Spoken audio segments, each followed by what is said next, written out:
What's good, everyone? This is your boy DJ's Raw and Cut Truth. Give you that raw content that you deservedly need. I got my boy Sweatbox in the building. What's up? KL Brown right here. KL Brown live and direct. How you doing, brother? Great, brother. I've been waiting to have you on this show. I know you're not going to hold back.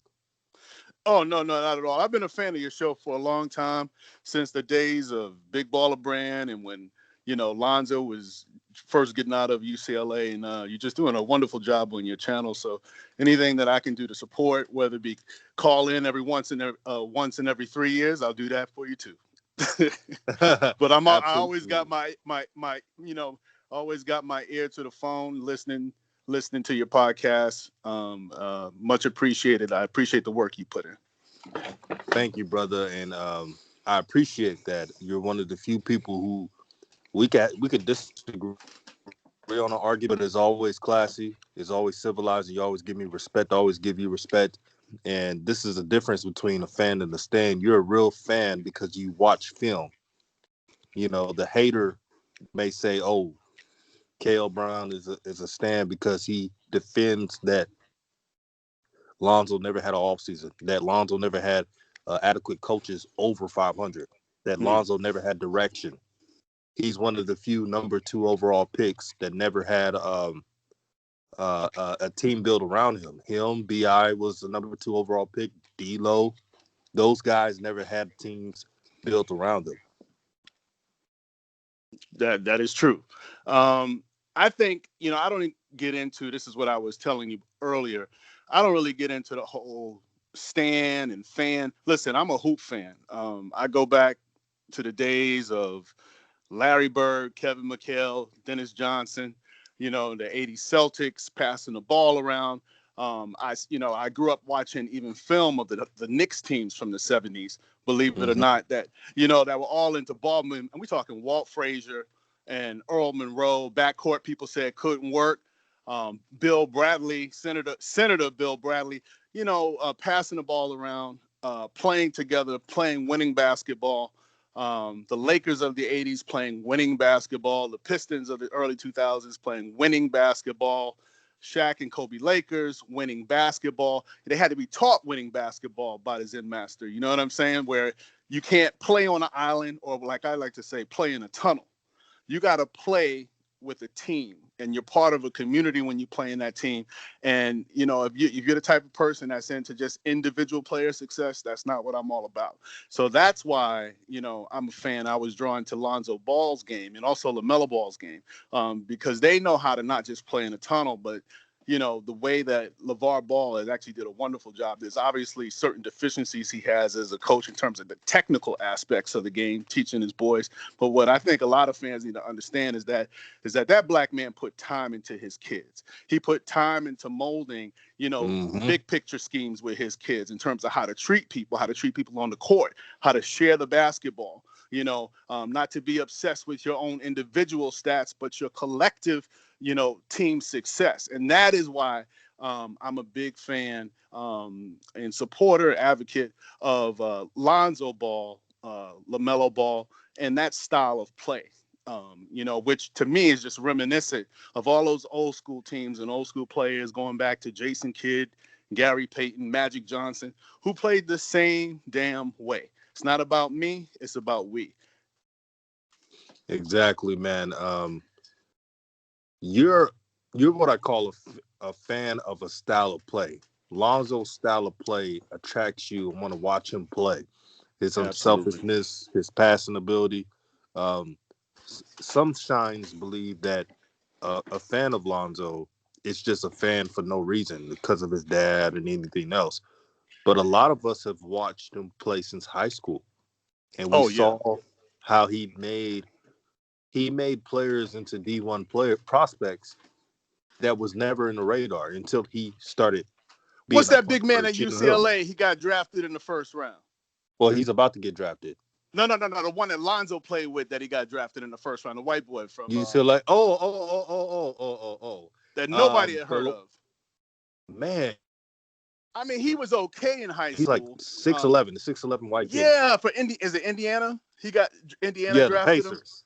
Oh yeah. Now see, Mm-hmm. There's a prime example of what Lonzo Ball does with teams. If you allow him to be your primary decision maker on offense, your initiator, your point guard, your point guard, you got to allow him to make other individuals better. That normally Kyle Kuzma, you know, Kyle taking a fake Kobe pick in a dirty ass corner after the championship. Kuzma, he turned that man into what a lot of people thought was the next coming of Carmelo Anthony. Wow. You know what I'm saying? Like Yeah. people, I got a boy in New York who was constantly like, "Hey man, yo, Kuzma," and I was like, "If that man ever make an All-Star team, I'll drive down to the city and cook you and your wife dinner and play butler for you for a night. It's not gonna happen, and I'm not driving down to the city, and you ain't getting none of my food. That is not gonna happen. You know, like a lot, but he gave the perception to the public that that man was, you know, the coming, and he's doing the same thing with talented players like Bi and Zion. Now, people are going to take that and say, "Oh, you're trying to say Lonzo makes Zion, Lonzo makes Bi." Absolutely not, because those guys can actually ball on their own. They're going to ball in a vacuum. But what he does do for Zion and what he does do for Brandon Ingram is he helps them to get those touches and those buckets with less dribbles, with less work, with less double teams, less triple teams. It's like, we're going to get you an easy 4 to 6 points on the break, Zion, simply because you leak out. And, you know, I saw you before the board even came off the backboard, before the ball even came off the backboard. You know what I'm saying? That easy buckets, that's what he's doing. And I just want to get into this one thing real quick. This myth, Sure. this misnomer, brother, that's going around the internet, that Lonzo Ball can't run a half-court offense. First of all, some of these, I'm gonna use your words, some of these shines, okay, are trying to tell everybody that half-court offense is only pick and roll. Now, see, we gotta stop the presses right there. From a fundamental perspective, pick and roll can be a part of half-court offense, but it's not a goddamn half-court offense. We're talking half-court offense. Are you running the triangle? Are you running flex? You know, are you running motion? Are you running floppy? You know what I'm saying? Now, these are the things that Lonzo Ball is expert at. I'm saying he has a high IQ. These are things he was born to do. Direct, and this is what analytics will not tell you. Is analytics tell? I'm gonna take you back to a play in Cleveland in 2017 against LeBron's Cavaliers, and if you remember this, let me know. Want to say, LeBron had the ball at the top of the key on a pick and roll. Brook Lopez was in drop coverage. LeBron charges down the lane, probably 15 feet out. Brook is right under the basket, ready to contest. Sees LeBron, takes off, takes 2 steps to the left. You know, he's a slid to the left and got the hell out the way. Now, at the time, he's the biggest dude on the team. He's supposed to be the veteran presence on that team. What type of example does that set to Hart and Brandon Ingram and all these young 19, 20-year-olds when you're the biggest dude on the court and you can't challenge a man at the rim? You know what I'm saying? So what Lonzo did the very next play, what everybody like Josh Hart was looking at Lopez like he was a punk. Lonzo patted the man on the butt and called the play for him to post up. The very next play, Brook posted up. Lonzo gave him the entry pass. Brook went to the line, airballed the free throw. Confidence went even further down. Lonzo tapped him on the butt again. You got this, big man. You got this. Clapped his hands. Brook hit the next free throw. The very next time down, he called another play for Brook in the post, you know, where he could build himself up. We're going to have my big man act like a big man. Take it to the rim. Get fouled again. Get your bucket until he finally got him a bucket. 3 straight possessions. That's what running an offense is. Understanding where the ball should go. Understanding who should get the ball, why they should get the ball. He was getting the ball to Brook because he knew he needed that big man later on in the season if they did make the playoffs. He needed that man's confidence high. He needed that man's esteem high. He needed the ball in the big man's hand and the big man to understand, you know what? Next time LeBron comes down the lane, I'm putting him on his ass. That's what a point guard does. It's not just about running the goddamn pick and roll. It's understanding where the ball should flow, who should get it, why they should get it, and what that's going to make that player do, not just in this game, but in 5-10 games from now. And that's what he's gifted at. And that's what some of these shines like Mr. Dua, Mr. Shamit Sham shit don't understand because they never played basketball. Preach, brother. It's You know what I'm funny saying? that. If you play basketball, it's not just about the X's and the O's. It's not just about the analytics. It's about how you make people feel on the court. Exactly, Lonzo brother. empowers brothers like B.I. to not only score 50 in Utah, you know what I'm saying? Take over Mm-hmm. games. What about that shot in Philly in 2017, right after the Knicks game? Where Lonzo drove baseline, had an open lane, but he saw his brother B.I. for the win and swung it out to the three. And then after the game said, I've been telling him all year, he is our go-to guy. He is our best player. He did that all year. Why is he doing that to Brandon Ingram? Why? Because he wants to get the man the bag. Because he knows if they ever do make it to the playoffs in a year or two, Brandon has that confidence to take that last second shot. He knows that. That game in San Antonio, brother, when Zion's first game of the year. Oh, Mm-hmm. and Zion wasn't really, he was trying to get adjusted to the speed of the game. He looked a little winded. What did Zoe do in that fourth quarter? And see, this is what a lot of people say. Oh, yeah, he fed that man. And see, people that don't understand the game will just say, oh, he's just flipping the ball to him. He's not doing anything. Well, what would Jrue Holiday do in that situation? He gonna get his. If Brandon was running the point in that situation, what is he going to do? He going to get his, which is why a lot of people need to understand. Brandon Ingram is a great isolation player, but you don't necessarily want to design your offense, Mr. Van Gundy, if you ever hear this, when you're running pick and roll with Zion and Brandon. Zion and Brandon need space in their own when they can go one-on-one, one-on-none. You don't want to crowd the strong side of the court with pick and roll with players you know won't pass it once they get the pick. You know what they're going to do. So this is my response also to brother AB the Hero, who I love. I love his podcast. I love his YouTube.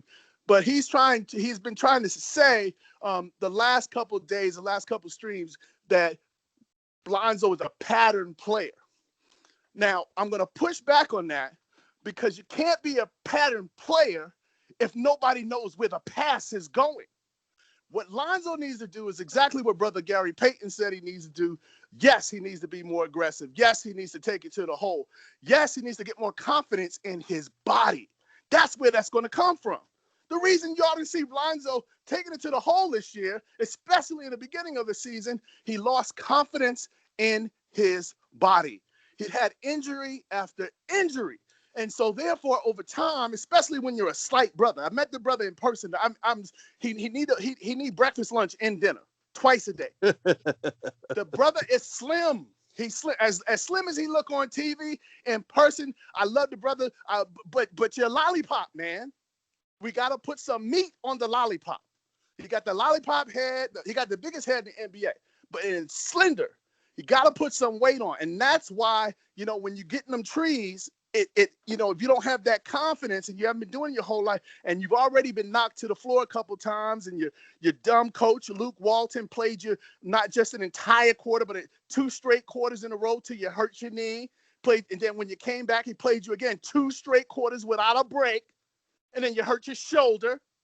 And that's your reality. You start thinking that's going to happen every time you go to the rim. So people need to understand at the beginning of the Pelicans season that he was trying to get that confidence back, trying to get his legs back under him. But there's another critical reason he wasn't taking it to the hole, okay? And that's because this man is long and lanky.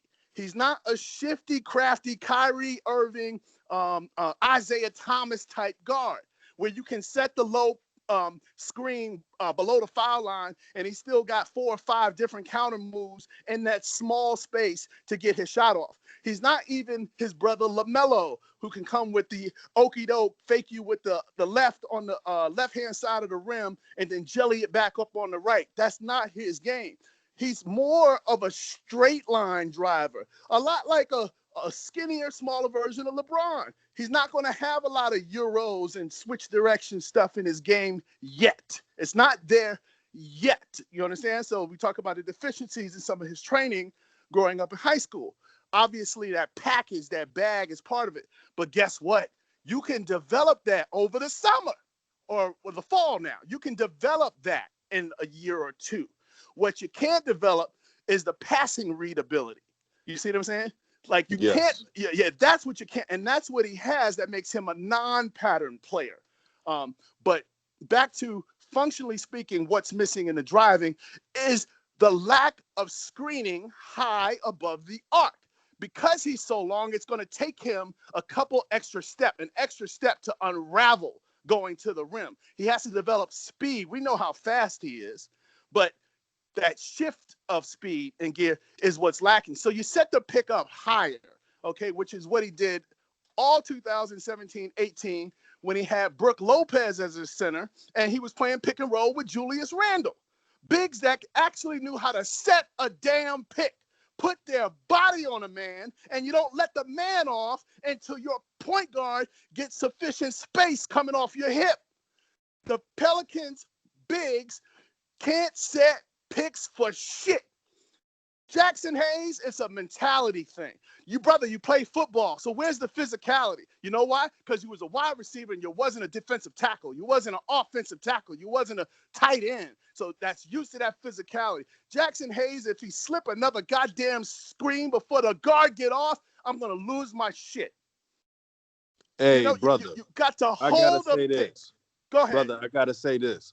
Yeah, this whole team needs a reconstruction, and Preach it. hopefully, this organization uses common sense and stop using emotion and worried about if a player is loyal or not. You make the moves to build around your young players. That's always been like that in the NBA.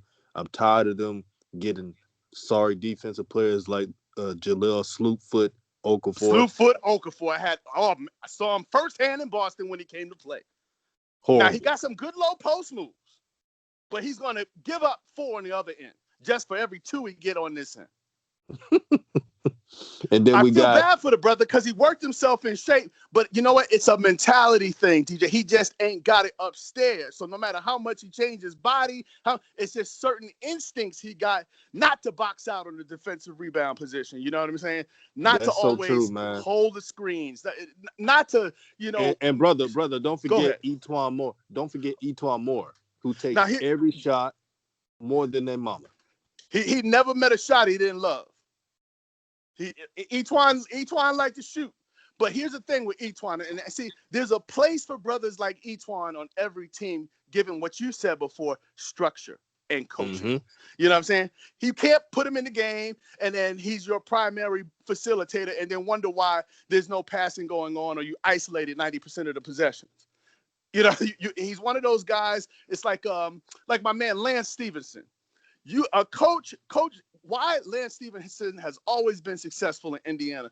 Because the coach knows you put Lance Stevenson in when your team is, struggling, needs a spark. Then he's going to go in, he's going to give you that showtime pass. Then he's going to give you that showtime layup, and he's going to do his little wiggle. And then he's going to hit that corner 3 and give you the wiggle. That's when you take his ass out because he's about to do something stupid.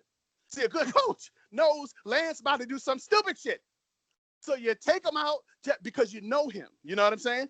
You don't Yep. leave him in too long to start being about himself, and he goes off the deep end. It's the same thing with Etwan. It's the same thing with players like Naw. You have to carve out a particular role, understand, okay, we putting you in the game to get hot. If you don't got it, we're going to sit down. But that doesn't mean you didn't do your job. You did your job. You changed the pace. Okay? But you're not going to put Naw in to run the entire offense, or Jrue at the top of the key as the primary ball handler to run your offense, and then be shocked and surprised when you're not passing the ball and you finish the game with less than 20 assists for the team. Exactly, my brother. One more thing we're gonna talk about is I brought this up on Twitter. The NBA is a business, Yeah. and I brought up trade scenarios that would help rectify the problems of the Pelicans by trading Jrue to the Nets and getting a multiple team trade assets. You can get Miles Turner from it, from a Okay, I've heard a 3-team lot of that, trade. Miles Turner. Yeah. Um, Robert Covington. You know, just I like Rocco. I like that. I like that. yeah. And you have fools saying that I don't know what I'm talking about. I don't know the game of basketball for some reason. And I just gave out the trade scenarios. They love Drew Holiday so much. It's the weirdest thing. They act like he's a superstar, that he's won Listen, some I champion. love Jrue Holiday too. I love what that black man did for his white woman when she was sick. I love it. I love how that man take care of his family. He put his whole career on the line for Lauren Holiday and said, I'm just gonna be with my woman. I love Lauren, what she did for the Black Lives Matter movement and telling Jrue, okay, this is what we need to do with the money and blah, blah. Like, I love those guys. They're good people. You could tell it. Lauren and Jrue Holiday. Props, Hmm. props. I love you guys. But Jrue is slipping defensively. He doesn't close out on shooters. Okay. I mean, I love his bag and his handle and his sauce and how he get in the lane, but pass the ball to the open man. Okay, so you don't have to take 25 dribbles to show your sauce in your bag. You'll get the ball back, Jrue, especially when you're playing with a point guard like Lonzo Ball. You know, run the lane, take off. He'll get you the ball. If you don't see a shot within 4 dribbles, pass it back to the point guard and reset, relocate. He'll find you again. You don't need the sauce and what I say, play in a tunnel. This is like, brother, play in the tunnel. He's weaving and all this and doing all these, but he's inside a tunnel. Don't nobody else see what's going on in the tunnel but him. So what I'm saying is with Jrue is great individual player. Can he make defensive plays? Of course, especially after he got ripped the play before and his pride is on the line and he got to come back and lock somebody up. Now you want to pay attention, Jrue. Now you want to see, and that's what we're talking about. Individual tunnel defender, not great team synergistic defender on every single play, and that's going to get worse as he gets older. He's at the magic threshold, 30.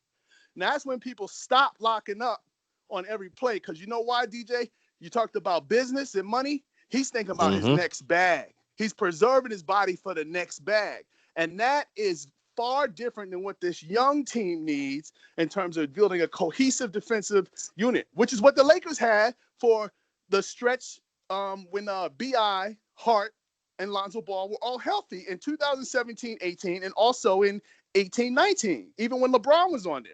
They had a top 6 defensive team both years in those stretches because they were a great team defense. They were a great team defensively. Absolutely, brother. It's funny they never point that out. Drew Holiday, um, we know his reputation as a great defender, but he didn't play to his standards last year. He did not. And the pressure of the team. Remember in the summer they told Drew, "This is his team. We're trying to get you MVP." Steve Nash Jrue, right? Is Yeah. that what Griff called him? Steve Nash Jrue. Hmm. Listen, Steve Nash don't play nothing like Jrue Holiday. And that started some of the problems. Because if you listen to the young players like B.I. and Zion, they talk about Lonzo being the leader. I've sat damn near courtside at the game when the Pelicans came to Boston. And this man, Jrue was out that game, but the coaching staff had, I don't know who the offensive coordinator was for the Pelicans under Gentry, but I feel like a lot of it was him, not Bizdelic, the other coach. They had Lonzo in the corner most of the game with Frank Jackson, your boy Etwan Moore, running the offense, all this kind of stuff. And this is what a lot of people who think Lonzo Ball, cannot run a half-court offense don't understand. He's not running the half-court offense. It would be like if I handed you a gun, brother, but I had the bullets in my hand and I said, "Shoot me." And then you pull the trigger and nothing happened. And then I yelled at you, "How come you didn't shoot me? How come I'm not dead and I'm still here?" And you be like, "Brother, you got the bullets." That is what's going on with Lonzo Ball. He ain't got no bullets. Why are you mad at him for not running a half-court offense if Drew's running a half-court offense? He's in the corner, not because he wants to be. I sat courtside and saw how frustrated that young man was in the corner. So while Etwan and Jrue are doing stupid stuff up top and Nard doing stupid stuff, Lonzo's calling in our direction. Swing it there, put it there, ice down this, pick and roll that, blah, blah, blah. You know what I'm saying? But he doesn't have the ball to physically control the team. He has his voice and he's using it. A lot of people don't see that unless you go to a game. So he's thinking the game and they're fumbling it because they don't think the game like him. So you got to put the bullets in his gun and allow him to spray. That's Brother, what's I missing. gotta say this. Brother. One thing I want Lonzo to do more, since he knows what this team is about and knows Yeah. that they have a lot of ball hogs on this team. He's got to, that little wave out that point guards do. He's Yeah. got to do that more. You got to clear some people out, man. Yeah. But here's what I go back to coaching and structure. If the coach has not empowered that leader to actually have the ball and lead, people can only listen to a certain extent. This is why Zion and Zoe's numbers are so great together, because he's the one person that does not play in a tunnel on that team along with Lonzo. So their synergy is great. The reason they get along, because they're both smart basketball players. It's not that deep. You know what I'm saying? Zion understands if Lonzo feeds me the rock and then cuts and then two people draw, that's called a give and go. I give it back to him. Simple reads like that other people don't make.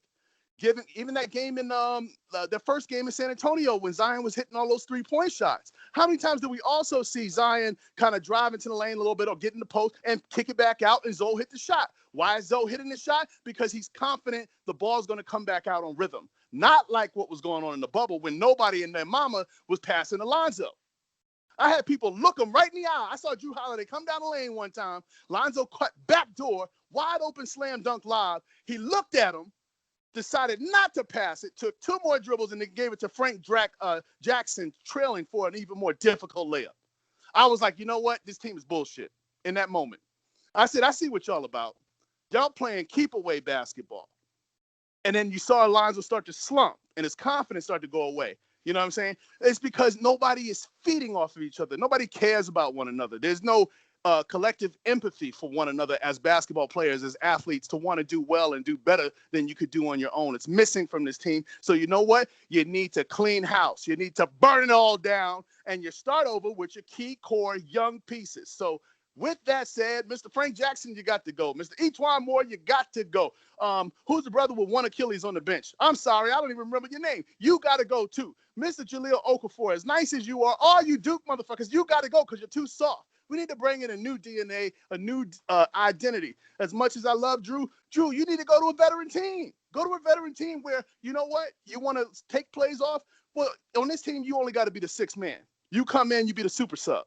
No pressure at all. This playing with veterans. I've been saying it, but a lot of Jrue Holiday fans, they act like I'm the bad guy for saying a win-win for both teams. Jrue gets to play for a contender, and then the Exactly. Pelicans can fill their team up with players that can finally get an That attempt to fit make the that core. playoffs.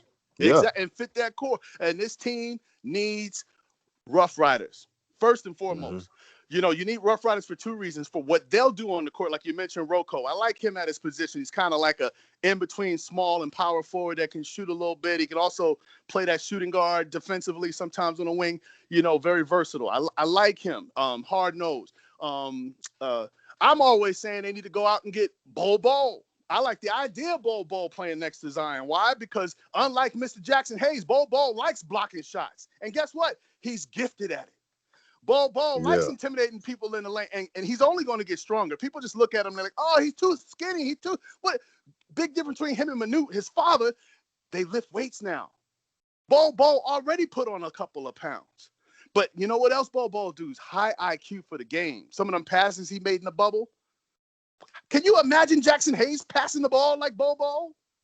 Hitting that Oh open three. man. Unbelievable 3-point shooter as well. But in addition to that, you need some vets. People get on me all the time about, oh, we don't need guys like Dwight Howard on this team. Yes, you do. You know why? Because he's a rough rider. In today's NBA, he's a rough rider. Maybe not in the 90s, but in today, he's the most physical presence out there. I say the Lakers wouldn't have made it that far and definitely wouldn't have finished the regular season in the first spot if they didn't have Dwight Howard, because he saved AD's body by playing that 5 position. You know, the game in Dallas, they won in overtime early in the season around Christmas time. There was that play that Seth Curry, Dwight Howard held Seth Curry on the screen. The refs didn't see it. All that veteran stuff, that nitty-gritty stuff other people won't do. And he's still athletic. The brother body looked like he's 22 years old. But what he's Exactly. going to do for Zion in the locker room, what is he going to do for Zion in practice? He's going to body him up. He's going to say, nah, this is how you got to box out young blood on the defensive boards instead of Zion just letting rebounds fall to the ground. Nah, you learn from those veterans. You put a body on a man. You use You those know what's big-ass funny, muscles man? and you hurt a man. You know what's funny, man? The most Pelican fans, man, they'd rather give Jrue Holiday a long extension, even though he's 30 years old or 30 At 30 something, years 31, old? than to build their team the right way around their young players. It's the weirdest thing I've ever heard. I've never hear most fan bases that want to cling to someone that's old. I understand if it's LeBron or someone of that caliber at an older age, LeBron but James or but Patrick you want Ewing. to, yeah, See, Patrick I Ewing or liken someone. this to how I felt about Patrick Ewing at the end of his career in New York. You know, before he went to Seattle. Mm-hmm. You know, love Patrick Ewing growing up. You know, I was there for the finger roll game. You know, where he missed the finger roll. I was there for the OJ chase in the finals.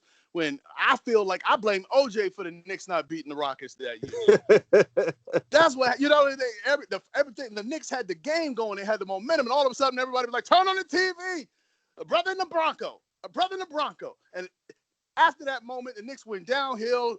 Starks couldn't hit a shot to save his mama. It was bad, but I understand loving a guy. But you got to understand, man, like, take your emotions out of it. If you're really about the success of the team moving forward and building a dynasty, take your emotions out. The man is old. He couldn't win with AD.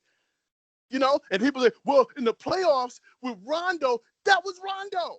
Rondo took over the point and told Jrue, get your ass off the ball. You are a bullet. You're not the gun. And you know how Rondo's personality is. Zoe is not going to do that to an older player that he respects. He's not going to bully the man. Rondo will bully you. He will bully you, your mama, your grandmama, and everybody. That's just how he's wired. You know, and that's why they had success in the playoff. And AD also couldn't think for himself as a player on the court. Great talent, but not cerebrally at that same level. Rondo directed that team to that first round sweep against Portland. You know, obviously they didn't do nothing against Golden State because they were physically outmatched. You know, even at the guard positions, the guards were just too big for them. But that success they had, I give a lot of it to Coach Rondo. And I can't wait to see that brother on the sidelines, actually. But going back to your point, people need to take their emotions out of it. This team, you got new management, new players coming in. Mm-hmm. Figure, you know, Jrue Holiday going to be what? How old by the time this team is ready to compete in 2 years? Nah.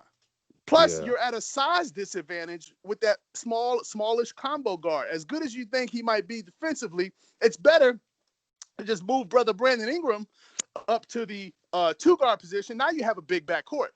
What's the point of having a big point guard if you're going to have a munchkin off guard next to him? Nah, go big. Now, just like brother Kyrie Irving said, he's a problem when he has to face up, not just against twos, but against threes as well, depending on the matchup. And if you put a dude like what you said, Robert Covington next to him, or God forbid, Zion get himself in high school Zion shape, and he can play 3 or 4, now you're talking. Because you can put two bigs who can both shoot and are athletic behind Zion, the way the Lakers did with LeBron this year.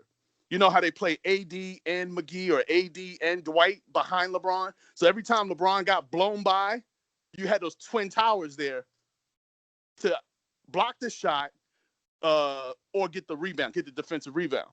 That's what I would really like to see for Zion Williamson. I don't want to see, I know you said 250, but I'd like to see him at around 265, which is literally, it's got to be at least 40 pounds lighter than he was in the bubble. Yeah. You know, and I think that's what Larry Johnson played at. And I compared their body types. People say, oh, we've never seen Zion before. I was like, no. That's Larry Johnson. Larry Johnson had the same damn body, except that he was Brother, in shape. I'm from, you know, I'm from Texas, right? And Larry Johnson's from Dallas. He's a One of legend my out here. favorite all-time college players. You Yeah, know he why? Because played. he played like a man. Mm-hmm. Love Larry Johnson, man. And obviously he played in New York too, but we know by that time he had the bad back and stuff. But you got to get the Absolutely. man in shape, and then I think people are casting Zion because he's out of shape. They're like, oh, he's a small ball five. Listen, he ain't Draymond Green. He don't have those defensive instincts. He ain't even got the defensive rebounding instincts as a Draymond Green. He's just a fat version, in my opinion, of a Vince Carter, Dominique Wilkins type in terms of what position he should be playing, offensively at least, and defensively. Like Charles Barkley, when he was younger, was actually he was the first power small forward. They didn't really know where to play him in Philly, but he was a small forward. He wasn't, when he got older and he played in Phoenix, they kind of moved him to the 4. But Zion's too young to be playing on the interior right now. Drop the damn weight and show people what you really are, is what I'm saying. He's really a highly gifted. What 3 can stay with Zion in the league speed-wise? None. Not many. What 3 is going to keep him out of the post or the low block? None. He has more of an advantage at that position than posting up against, remember the game in Dallas when you had KP and what's that other Slovenian brother locking him up? Kleber. Maxi Kleber. Yeah, they were too big. But start that man at the 3 and you got 2, athletic shot blocking bigs who can also shoot. You said Miles Turner or even like, matching a Turner with Covington or something like that. And Zion he's going against an athletic mismatch. And Brandon Ingram has an athletic mismatch against most 2s. And Lonzo Ball has an athletic mismatch against your point guard. Take your emotions out of it. Move on. I love Jrue Holiday too, but this ain't the right team for him right now. He's an older guy. He ain't got no interest in playing Pokemon and whatever stupid Xbox games these kids play nowadays. Fortnite and all this. Jrue Holiday don't know nothing about that. He want to go home, listen to some Barry White, some Marvin Gaye, and light some incense or something. He can't relate to these kids. It's time to move on. Man, you preaching to the choir today. This is why I brought KL Brown Sweat Box in the building. He's not going to sugarcoat anything. Brother, I'm glad you joined the show. I'm glad you unleashed and kept it real. We got to do this a couple more times, man. Don't you agree? Absolutely, my brother. I enjoyed talking with you, DJ. Anytime you need me to come on, just ask. If I actually don't have a lot of clients today. I got the day off. So it was like the perfect time, perfect storm, I should say, for us to kind of connect. But I'm going to continue. Obviously, I follow your channel on Twitter, YouTube, all the content you produce, and it's appreciated from my end. Appreciate it. The respect is mutual, and this is what happens when you got people who got their own businesses, their own life. They really are fans of mine. The people who are independent. Independent mindset. Exactly. If we can't do it for ourselves, we can't be relied on nobody else doing it for us, Facts. This is what you need to be hearing, everybody that's listening. Yeah.